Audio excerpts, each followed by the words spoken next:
Parce que l'innovation n'est pas réservée aux startups ou aux entreprises high-tech, la Chambre de métier et de l'artisanat des Landes a tenu à mettre en avant les artisans qui inventent et qui créent à travers le prix des artisans innovateurs. La Chambre de métier des Landes a eu à cœur de récompenser les artisans qui sont dans l'innovation. Comme on le disait, la tradition et la transmission du geste, souvent ancestral des artisans, c'est souvent l'image qu'on a de l'artisanat. Mais l'artisanat, c'est aussi des entreprises qui innovent et qui vont chercher de nouvelles technologies, qui se transforment ou qui adaptent avec les technologies actuelles, numériques ou autres, leur métier. Et ça aussi, ça doit faire partie de notre volonté de mettre en avant et de révéler l'excellence de ces artisans. Nous avons réuni un jury le 12 novembre dernier.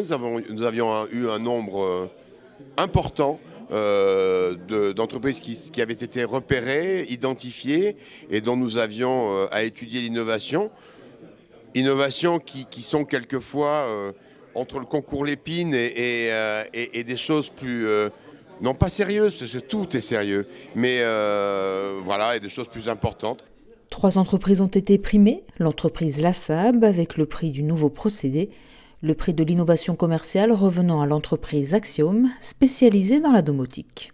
C'est pas vraiment présent par chez nous, et pour essayer aussi de démocratiser la domotique. C'est plus compliqué à développer, les gens ont peur, ont beaucoup d'a priori là-dessus, notamment le prix et puis l'intérêt aussi. Les gens croient aussi que c'est pour des maisons neuves, alors qu'on peut s'adapter surtout sur les constructions existantes et aussi développer ça dans les entreprises et dans les collectivités pour gérer plein de choses. Depuis 10 ans, l'entreprise Silver, installée à Sanguinet, développe des coques de bateaux propulsées par jet ski. Elle reçoit le prix pour un nouveau produit. Là où on crée une innovation, c'est dans l'autre sens. C'est-à-dire qu'on est capable d'adapter 2 motorisations sur une même coque, sur un même produit, et le client a le choix.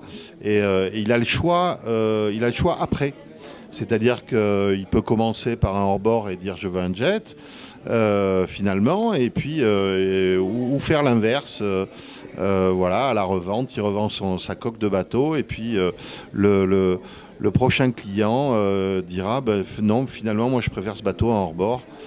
Donc j'installe une cellule avec un moteur hors-bord, une console, etc. L'innovation est effectivement sur cette modularité.